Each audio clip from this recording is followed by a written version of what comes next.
My name is Justin, and I am an addict. And thanks to my God, the steps, and the fellowship of other addicts, I'm sober one day at a time since June 19th, 2015.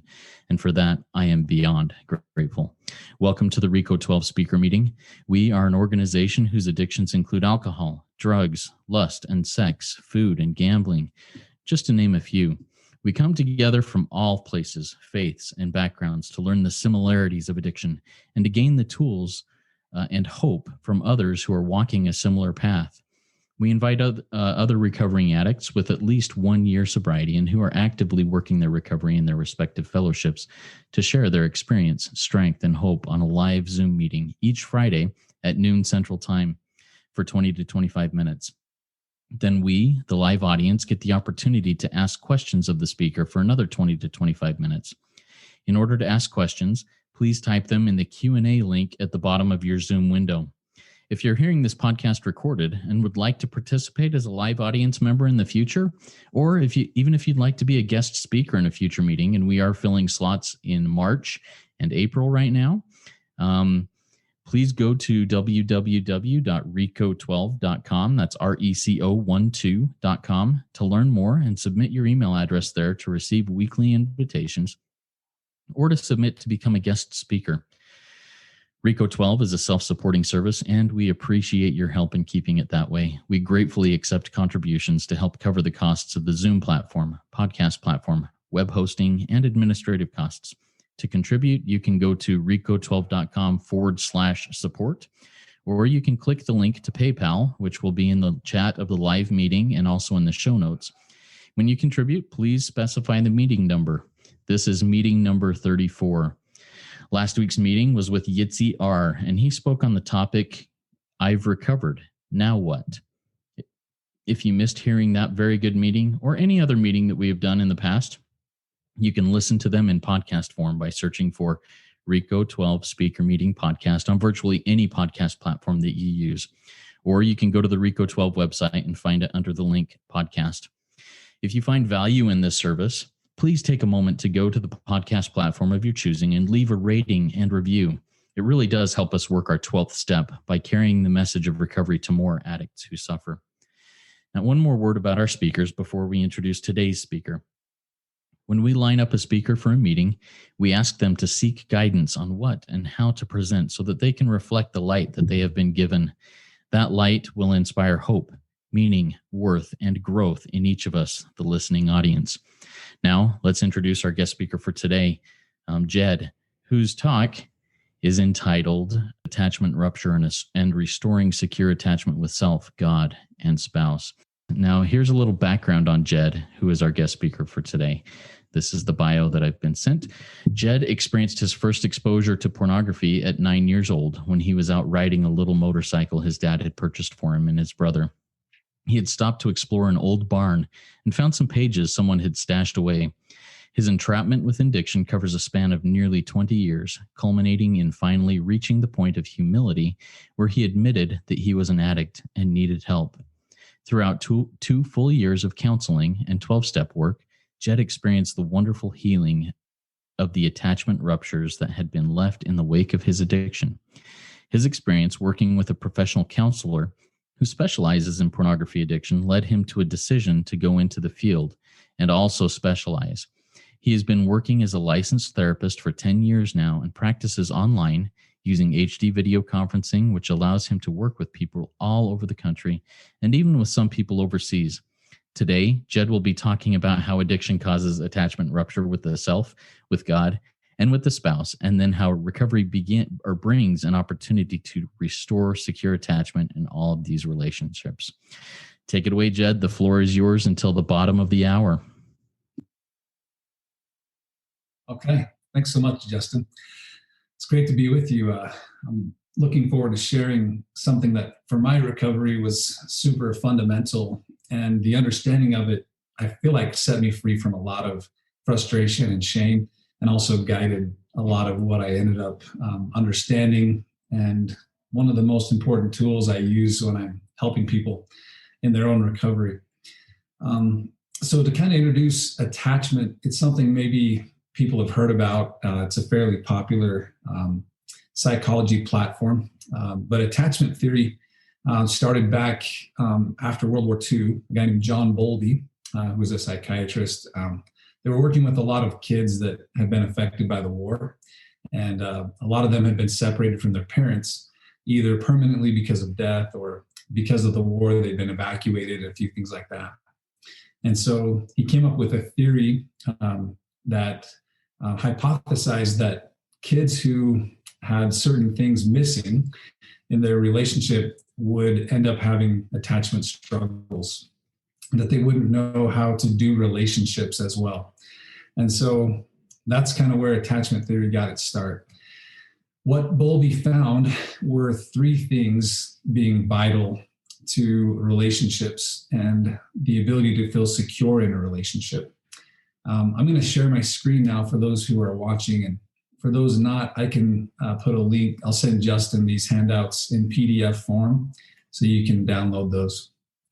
Let's see. Oh, Justin, looks like you need to enable the screen share option there. While that's coming up, the basic idea of secure attachment is that three needs have to be met. The first one is safety. And you should be able to share your screen now. Okay, got it. Okay, so the first need we're going to talk about is safety.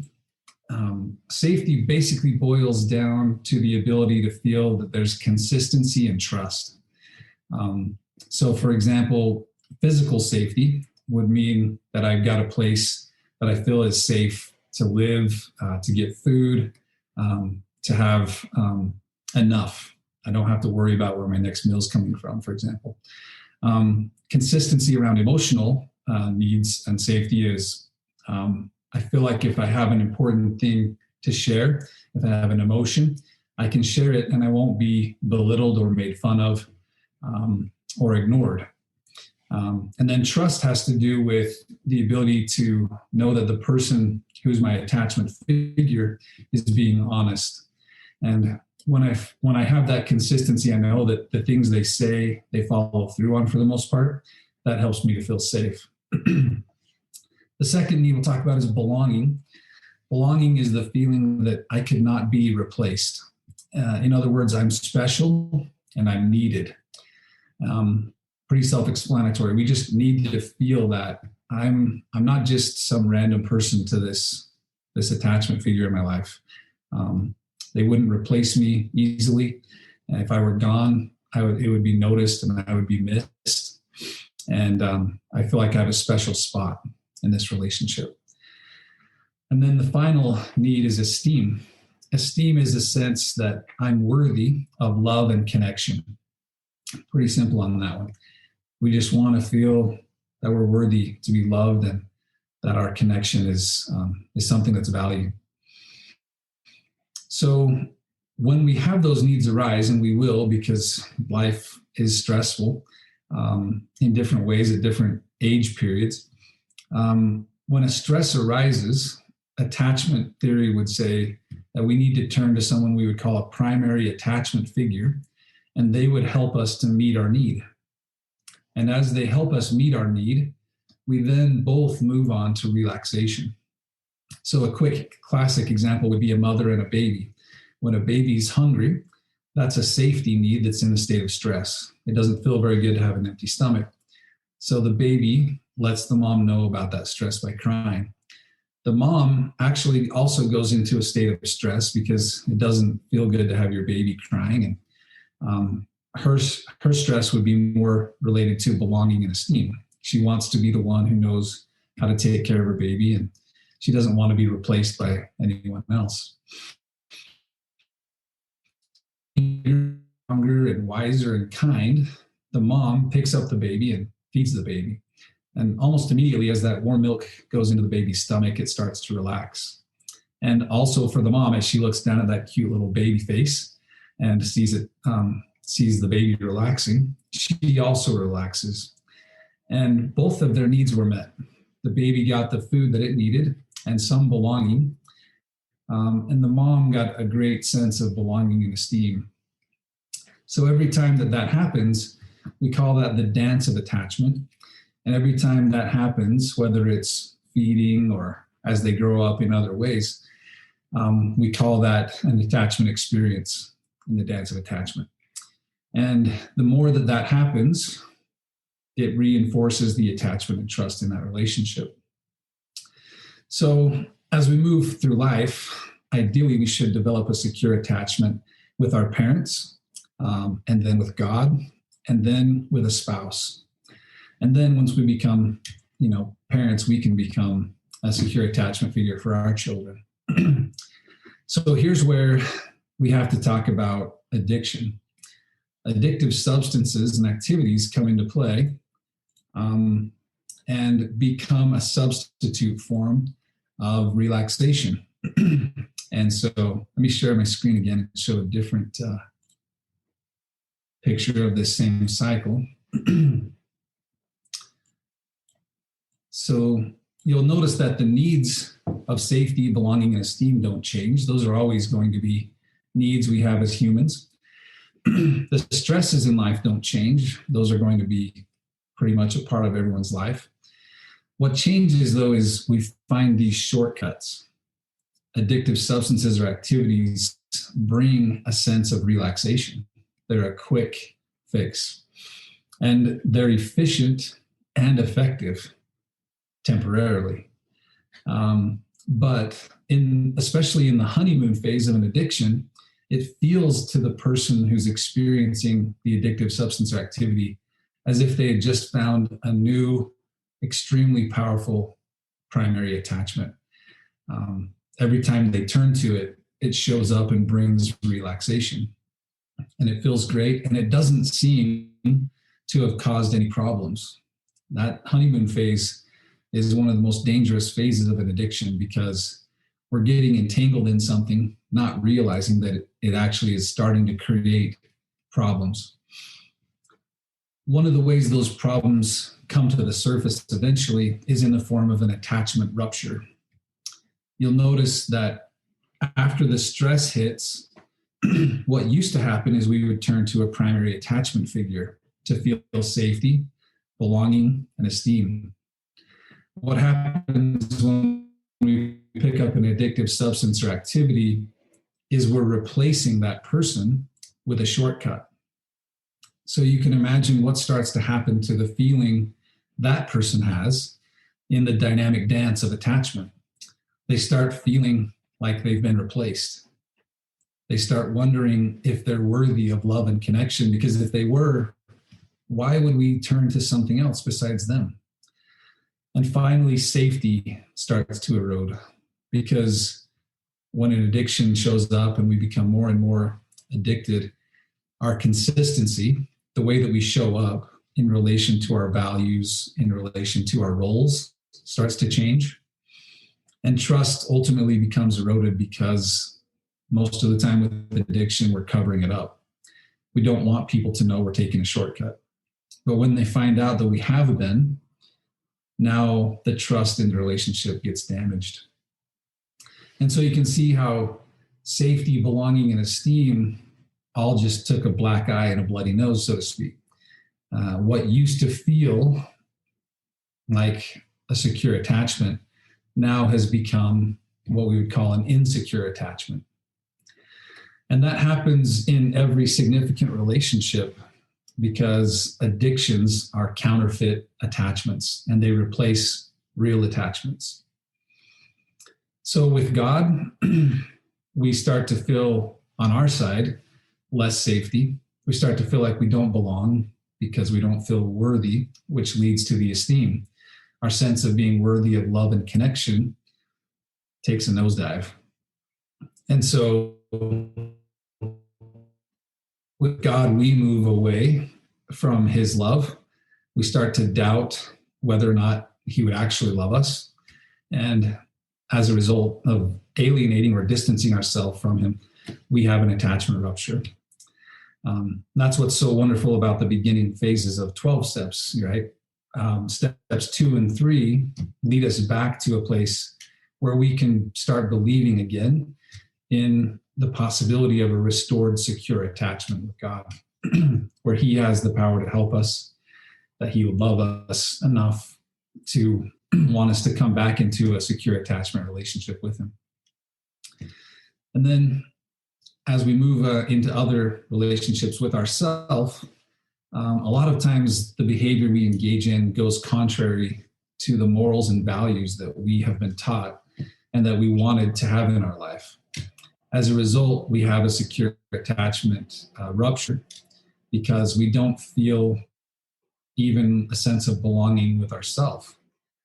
And the double life that comes from having an addiction does not feel like safety, doesn't feel consistent. The belonging gets damaged.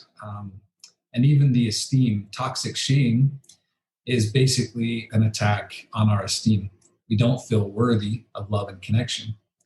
So as we work steps 4 through 9, we can start to restore a secure attachment with our true self. We overcome character defects. We have God help us with that process. We start to feel more esteem and more belonging. And the pattern that we develop in relation to recovery develops safety. We start to trust ourselves again. Part of that process is usually developing a secure attachment with a counselor and someone that would be a sponsor in the 12-step program. It can be really vital in helping us restore a secure attachment with ourselves because that's been damaged. And the other place, and maybe one of the most vital places to talk about, is the attachment with a spouse. When we use an addictive substance or activity, their ability to feel safety, belonging, and esteem takes a major hit. The addiction that I struggled with, as was mentioned in the introduction, was pornography. And as I work with people struggling with pornography addiction, the condition that we talk about in relation to their spouse is betrayal trauma. Betrayal trauma comes from attachment rupture. It comes from the feeling that I'm not safe in this relationship because I don't know if I'm getting honesty and transparency or not. It comes from a feeling like my belonging might have taken a hit because apparently I am easily replaced. All he has to do is click his mouse or go to a website on his phone. Within 10 seconds, he's got someone or something connecting with him in an intimate way. And so I feel replaced. And finally, esteem, the sense that I'm worthy of love and connection, gets damaged. Again, talking specifically about pornography here, but it could be alcohol or something else. If the thing that they're accessing is easy and there's a lot of novelty, how could I compete with that? In the world of pornography, as quickly as you can click your mouse, you can have something new and different. And that's something that any woman, I don't care how beautiful they are, how physically attractive they may be, they can't compete with new and different. You can't change your body that fast. You can't change your looks that fast. And so as a woman considers what she's up against, so to speak, it feels like a major hit to their esteem. How could they compete? So obviously there's a lot of work on the wife's side with S&On. In our program, it's called S&On, where they work on letting go of things they can't control. They work on understanding things about their own attachment to their self and to God, so that they're not so dependent on whether or not their husband is sober or not, and how that relates to their own sense of worth and belonging. Ultimately, the goal of recovery is to heal attachment ruptures that have happened. In relation to our attachment with God, we've talked about, steps 2 and 3, and then he shows up again in steps 6 and 7 when we become ready to have him remove our defects of character. That's a process that involves a lot of introspective work. Are we actually ready to let go of these other things that have kind of been a counterfeit attachment in our life.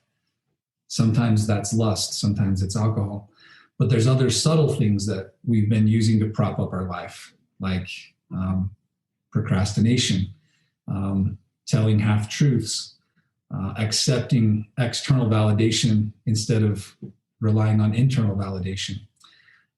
So all these defects of character, God shows up and says, I'm here to help you. If you'll let go of them, you'll feel more safety, belonging, and esteem. And as we work step 7, we feel that power. Of course, we have to keep working step 10 eventually, which is once we've done the work of step 7, we continue to take a moral inventory. And when we're wrong, promptly admit it, because we're not perfect. We're going to make mistakes. And the important thing to salvage the attachment relationship is to promptly admit when we're wrong and work step 10. As far as healing the attachment with self, the whole process of recovery, if you're doing it correctly and thoroughly, should include work to help you heal yourself. For example, in the introduction, it was explained that I was a 9-year-old boy that was exposed to pornography. I had no idea when I was 9 years old what was happening inside my brain. I didn't know what dopamine was. I didn't know what adrenaline was, testosterone, oxytocin, serotonin. Zero idea of what that was. I just knew it felt extremely powerful, and I wanted to experience it again. But I also felt shame and embarrassment. I didn't feel like my esteem, my sense of love and belonging would stay intact if I told my parents. I thought it was something so bad. I'd been taught that it was bad. And I thought, I just need to fix that on my own because it'll affect what I now know is a sense of esteem and attachment. And so part of the healing is not only stopping the behavior, the shortcut, but it's also about healing that younger child part of you. And that's what, in the recovery process where I help a lot of my clients, we go to that deeper place of understanding where maybe some of the attachment ruptures happened with God and with themselves. And then they can do a much better job of healing the attachment ruptures with a spouse. But it's got to start with God and with self, because that's where the first attachment ruptures happened. And so to kind of finish out this topic, I believe that our higher power wants us to feel secure attachment. He wants us to have multiple relationships where we feel safety, belonging, and esteem, because that's what brings happiness. And my understanding of God is that he wants us to have joy.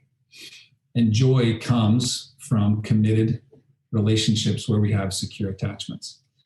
So my wish for all of the people listening and for my continued recovery personally is that we can make the sacrifices needed to understand our own attachment ruptures, to then have the right people come into our life that can help us as we work through those attachment ruptures. And that as we work the steps, that will help us restore secure attachment. Because then we're much more capable of taking the message of recovery to other people. And the world we live in is a world that needs the message of recovery. The world we live in puts way too much emphasis on counterfeit forms of attachment. And if we can take this message to other people after we've experienced our own attachment restoration, we'll be helping a lot of people, and the world will be a better place. So that's the essence of it. I hope that helped and made some sense, and we can take. Awesome. Thank you so much, Jed. I really appreciate your message here, and I loved the diagrams. It really helped clarify to me what an attachment rupture was. That was a new concept to me, and that's a really neat thing that has opened my eyes to some new things. And thank you so much for this topic of attachment rupture and restoring secure attachment with self, God, and spouse. Now, a reminder to those of you who are listening live to ask questions of Jed. Please type them in the Q&A link at the bottom of your Zoom window. It looks like two speech bubbles over the top of each other, and we'll get to those questions here in a minute. Before we move to that, Jed, do you mind sharing a little bit about the 12-step program that you currently are a part of and how that helps you? This isn't to market it. It's just to share with those who listen how 12-step programs help you. Yeah, absolutely. So the people that me and my wife had as sponsors in our recovery work were Stephen and Real Croshaw. They are great people. They were a couple of years ahead of us in recovery, and they came to one of our, we were in a program called Lifestar, and they came to a phase 1 meeting and shared some of their message of hope and recovery. And we just came to know them better and better as we went through that first experience of recovery. And I eventually had Stephen as my sponsor, and Real was my wife's. So as they developed a program called SA Lifeline, we participated in that program. We went to some of the very first meetings that they ever had as an organization. Back then, it was just a part of SA and S-Anon. But with the program, we wanted to be able to offer prayers from the heart. And S-Anon and SA didn't really allow for that. So we just started one called SA Lifeline. And it's basically the same thing as SA and S-Anon, but a few changes would be that you could use specific names for God, and you could also give a prayer from the heart. Other than that, we used the S-Anon and SA materials. And they've also developed some materials unique to SA Lifeline. So those are available. You can go to salifeline.org and find their website. There's a link there you can click on if you want to attend meetings. And those are available online. And there are some in person. With COVID, they've had some of the in-person ones also go to online. But and those are available to anybody, anywhere, which I love because I got clients all over the country and even overseas. And as long as you figure out the time zone difference, you can go ahead and attend those. And they're free of charge as well. So awesome. Thank you so much, Jed. I appreciate that. And that's some helpful resources for those who struggle with porn addiction, sex addiction, lust addiction, whatever you want to call it. Great resources. A question that I have to get us started off here from what you shared, Jed, is, some people that I work with, and myself included, sometimes that voice in my head is just so loud. How do I become convinced that I belong or that I'm worthy of love when that voice in my head is just telling me the opposite? How do you work with somebody in that sense? That's a great question. I think that's the age-old battle, right, between what God wants us to feel, which is love, longing, safety, and what Satan wants us to feel, which is toxic shame, that we're not worthy. So I think one of the greatest things to do is to study the God who is merciful, the God who is an extender of grace. Look at the stories where he showed up in those ways. And I have my clients put together what's called a first aid kit. One of those things that I have them put in the first aid kit are pictures from the life of Christ. He is, in my personal recovery, my higher power. And so there's a lot of stories where Christ showed up at the times when people were at their most broken or desperate. A few examples of that. When Peter tried to walk on the water, he wasn't just who had witnessed Christ performing miracles, doing all sorts of amazing things, teaching the Sermon on the Mount, all these things. And yet, despite having witnessed with his own eyes, he found himself about to drown. He had to call out, "Lord, save me." So there's pictures out there you can find on the internet of Christ reaching towards Peter in the water. And that's a reminder to me that Christ isn't going to walk away because we make mistakes or because our faith didn't match or our action didn't match what we say we believe or what we know is true. I think that's one of the greatest character defects to take note of, is where we expect ourselves to live up to what we know is true. It's really hard because it's good to strive to live up to what we know is true. But when we have shame for not showing up and living according to what we know, that develops a sense that we're not worthy of love and connection. And that's what grace is. Grace is the difference between enabling, which is the dark side of, or the counterfeit for grace. It says it doesn't matter what you do whatever you want. In the end, you can just say, I'm sorry, and everything will be forgotten. That's, again, a counterfeit version of grace. Grace says it doesn't matter what you've done. You're still worthy of unconditional love and connection. God is always going to be willing to show up when you start asking him to show up. He won't force it, but he'll always be there. A couple other examples, if it's okay. Christ taught, he said, come unto me, all ye that labor and are heavy laden, and I shall give you rest. To me, that says, I know that the time you're going to need me the most is when you've got a heavy burden, when you need rest, right? So that's another example of him just saying, I get it. I know that you're going to need me when you've got heavy burdens, and that's when I want you to come unto me. When he would show up with lepers, when he would show up with people that were blind, when he went to sinners and publicans, like his whole message was, I'll meet you at your worst moment. And that was even symbolized in the Last Supper when he washed the apostles' feet. He wasn't, I'm sure the feet weren't the cleanest part of their body. They wore sandals, and there's probably fungus and dirt, and toenails gross a lot of people out. They gross me out.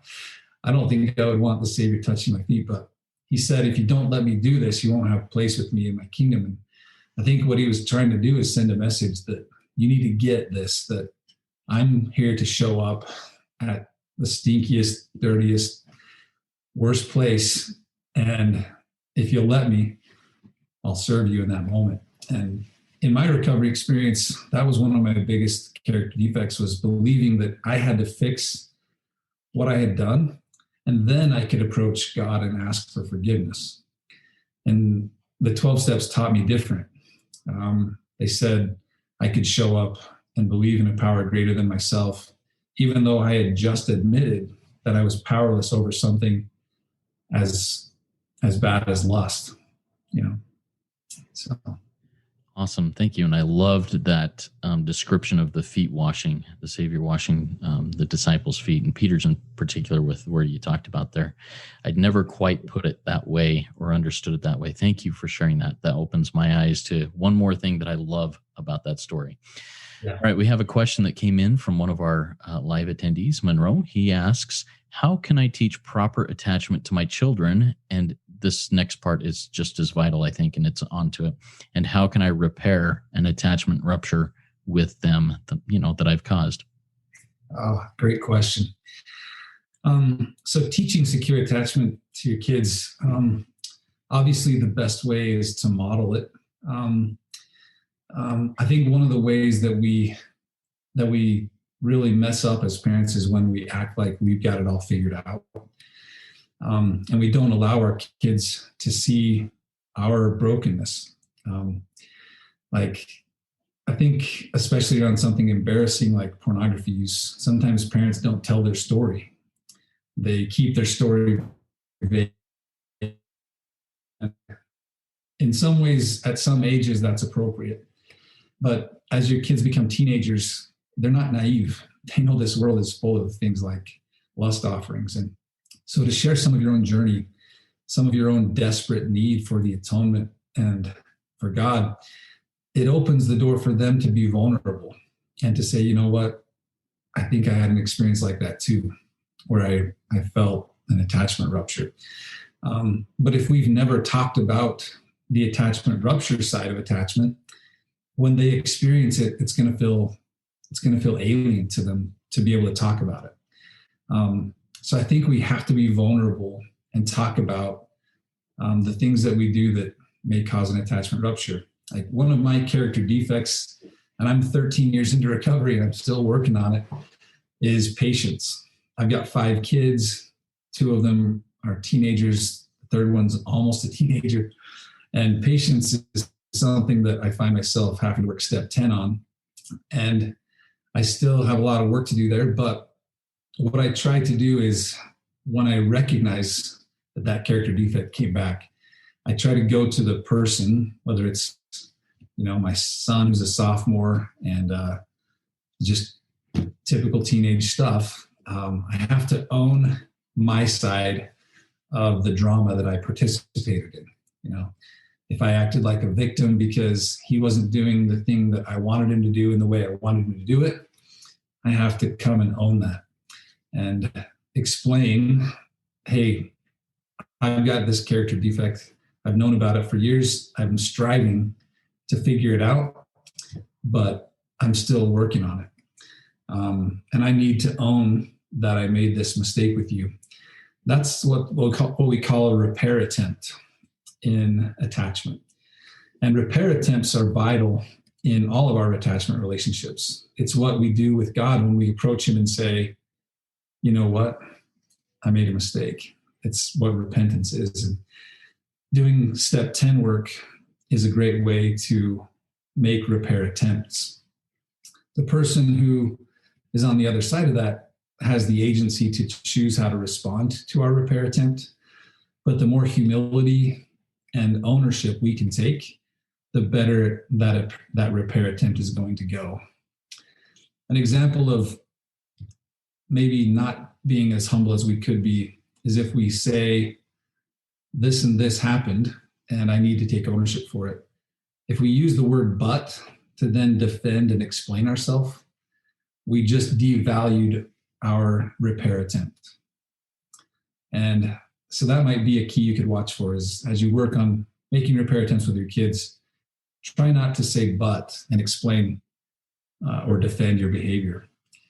There may be a logical or reasonable explanation of why, like my son, for example, didn't get up and go to football weightlifting one day when he should have. We were going to go on a vacation the next week. He was going to miss 3 days. And it was blowing my mind that he didn't get it, that he needed to get up and go to weightlifting because we was going to miss 3 days the next week. But in the repair attempt, the logic of why I was pushing for what I was pushing for doesn't really matter. I'm trying to make a repair attempt of an attachment. The teaching can come into play at a different time. But in the moment when you're trying to make a repair attempt, just keep it simple, own your stuff, and don't use but and then explain. So. But what if I want to use but? No, I really appreciate that. That's good stuff to keep in mind. And I also have, I have a couple of adult children and a couple of teenage children, and that's really tough to handle those types of situations where, I've got to repair the ruptures that I have played a part in, whether I was the one that initiated it or the one that played along with it. That kind of goes into the next question that I have for you. But before I ask that, just a reminder to our live audience, if you do have a question, type it in the Q&A link there at the bottom of your Zoom window. Happy to get to it. You talked about betrayal trauma, and especially in the addiction that we're discussing today in sex and lust, pornography addiction. In every addiction that's prevalent, but that seems to be even more personal, whether it's, it just seems to be more personal. How important is it?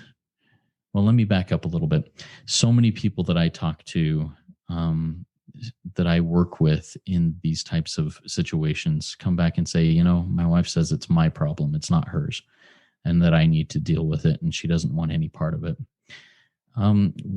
What do you suggest in those types of situations? Not that we can ever convince our spouse or our loved one that they need to do something. But how would you go about approaching that and saying, no, it's not your problem, but my problem affects you, and I hope that we can work on this? What are your thoughts on that? I'm glad you brought that up. That's really powerful because women have it right to some extent. It's not their problem. They didn't choose the behavior that is the shortcut. They didn't do anything to cause their husband to turn to it. And I think that's what a lot of women are trying to avoid, is the feeling of not being enough. And they think that if they go into recovery, that somehow they're going to actually feel worse about their sense of belonging and esteem. But I would encourage women to realize that this isn't going to make you feel less if you enter recovery with your spouse. The work of recovery is the work of restoring belonging and esteem. And while you did not cause that attachment rupture, your participation in the healing of it is extremely important, because a relationship without trust isn't a very fulfilling relationship for either person. And while your lack of ability to give trust in the beginning is 100% logical and makes sense, and you have the trump card, eventually, if you don't work the steps, if you don't work recovery with your spouse, the inability to restore trust in your heart is going to make that relationship just feel heavy. And eventually it could end in divorce, because I believe what causes divorce is attachment rupture that goes untreated and unworked on. And if those repair attempts aren't received, and if recovery doesn't bring a restoration of secure attachment, a lot of times the marriage isn't something that remains as a viable option. It's too painful. And people feel like, I would rather be alone than have an attachment relationship that feels so painful. So I would just say it's part of being on this planet. You know, I believe that the experience we're in right now is the fall part of God's plan. He knew that we would come down here, there would be a veil over our mind, we wouldn't remember being with him before, and we would be tempted. We would have a natural body that was prone to appetites and passions and all these things. And this is the fall part of the plan. And participating in recovery is kind of the upside of being in this fall experience. It's not easy, but if you'll go to the internet, you can search the 12 promises of Alcoholics Anonymous, or I say, if you'll read those 12 promises, you'll realize that recovery can be a great gift to your life experience and the fall part of this plan. So if you haven't ever read the 12 promises, I'd encourage you to go take a look at those, and that can be a motivator. I agree fully. And I'm going to look up those 12 promises and read them here. But in the meantime, there's another question that came in that I'd like to get to. This is from one of our audience, Craig. He asks, my children are all grown and some have their own children. How can I repair the harms I have done over the years? That's a good question. The difficult part about reaching into a generation past your own children is you've got a lot of people there with their agency that have to give approval for your recovery effort or your repair attempts.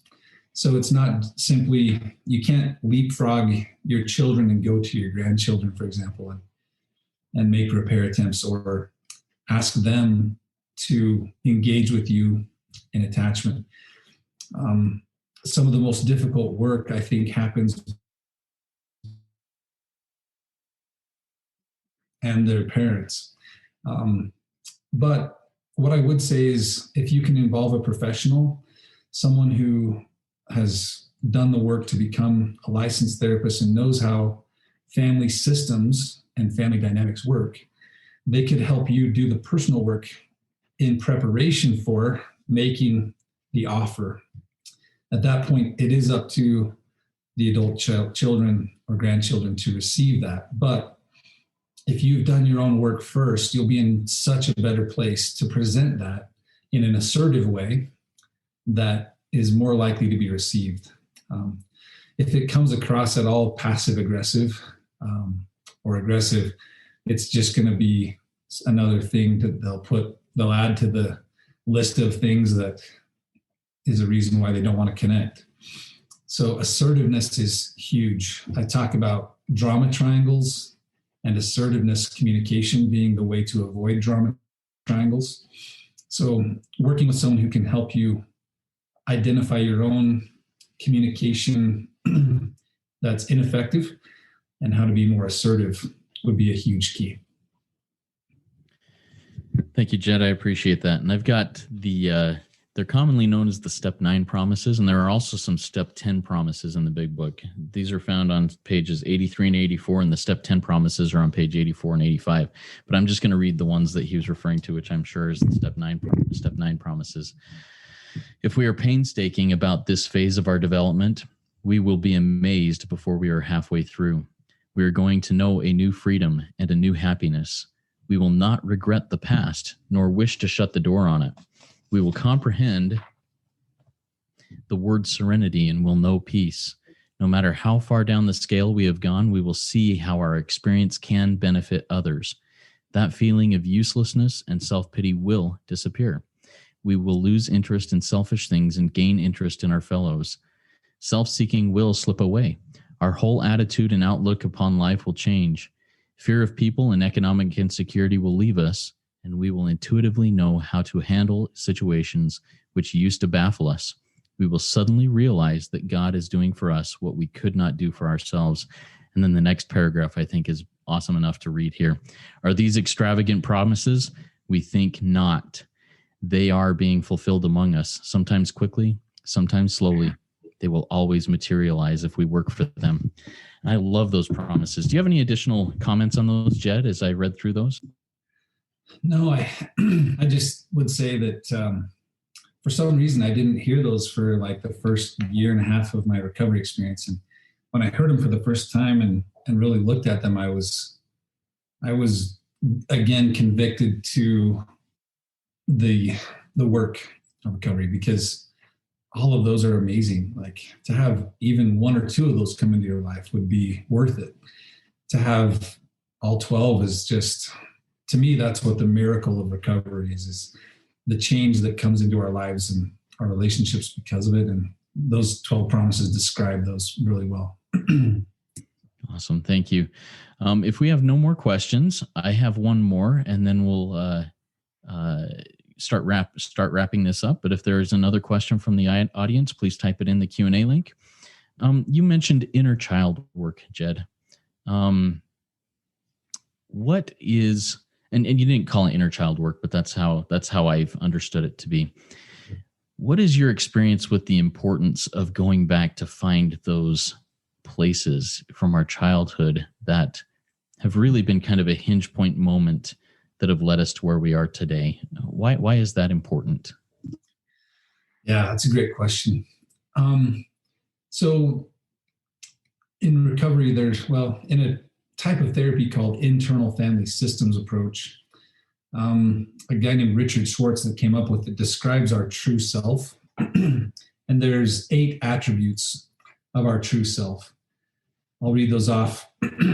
They all start with the letter C, interestingly enough. So curiosity, compassion, calmness, confidence, connection, courage, clarity, and creativity. And you can, if you want, you can Google the 8 C's of self-leadership. You can find those easily.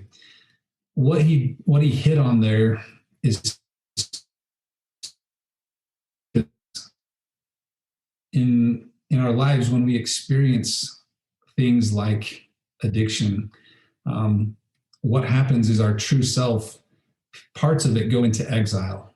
And like, for example, the part of us tied to confidence might have been damaged.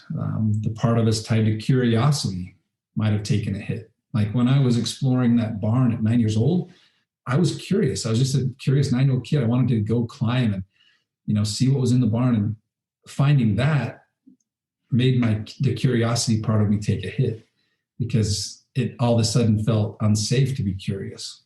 So if we're going to restore our true self in the leadership position of our life, we have to go back and find those moments when any one of those 8 C words took a hit. And part of that might be compassion. A lot of my life, I hated the addict part of me. I absolutely despised this part of me that I wanted gone, but I couldn't shake. Part of the work of recovery was discovering compassion for the younger self who fell victim to a trap. The honeymoon phase of addiction is a very potent way to rope someone in. And when you start at 9 years old with pornography, it's before you even know what happened, you've got cords around you that are keeping you stuck. And so the ability to have empathy and compassion for a younger me that didn't know what was happening, that fell victim to a pattern of deceit, helped a lot to let go of the hatred towards myself. And so, I think it's really vital. And it's why in our program, we start with individual and couples counseling. We don't go right to group, because I feel like if we haven't ever dug deep and done that introspective work, it's going to be hard to have, in the white book, it says we can't transmit something we haven't got. And these 8 attributes, you can't transmit confidence if there's a part of you that has confidence that was injured at a younger age and never got healed. And so that's where we start. And if people want to know a little bit more about our program, there's a little video I put together of my story. If you want a little more detail, the website is ldshopeandrecovery.com. Feel free to visit there and watch that video, and just look around for other things that we have there. And we'd be happy to do free consultation with anyone that wants to talk about recovery. Very good. I'll put that link in the show notes. And one more quick question came in, and we just have a couple minutes here, but how do I keep attachment and codependency separate? That's from Monroe. Good question. So codependence usually comes from a type of insecure attachment called anxious attachment.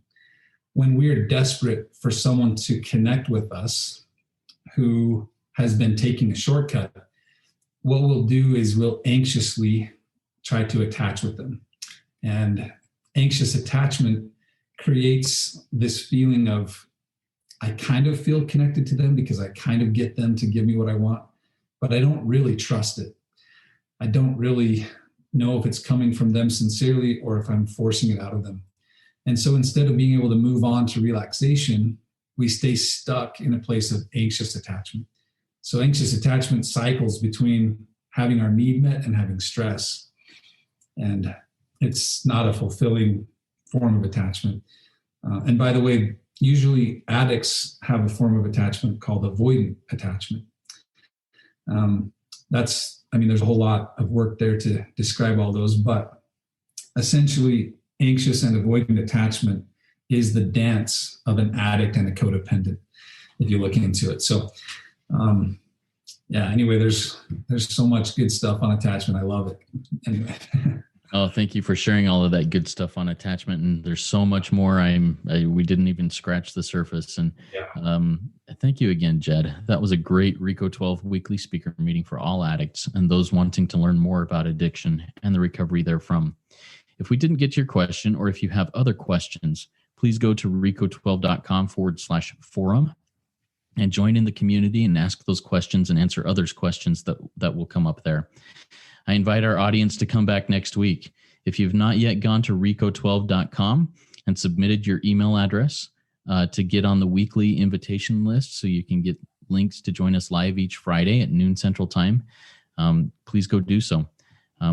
Like I mentioned earlier, we're looking to fill guest speakers in March and April right now. So if you'd like to give it a shot, reach out to me through the website and we will get it lined up. To close it out, Jed has asked that we close out this meeting and launch into the rest of our day with a prayer from the heart that he is that he's willing to offer. So go ahead, Jed. Okay. Father in heaven, we're grateful for this opportunity today to gather together as fellows seeking recovery and healing. We're grateful for the opportunity to understand the things that would bring the recovery fruits and spirit into our lives a little bit better. Pray that as we move forward, we might be conscious of the attachment relationships in our lives, that we might have the Spirit guide us as to how to repair any attachment ruptures that have come into play, and that we'll be led to the people who will be able to help us on that journey. I'm grateful for all that we have and say these things in the name of Jesus Christ. Amen. Amen. Thank you, Jed. Keep coming back. It works if I work it, so work it. You are worth it.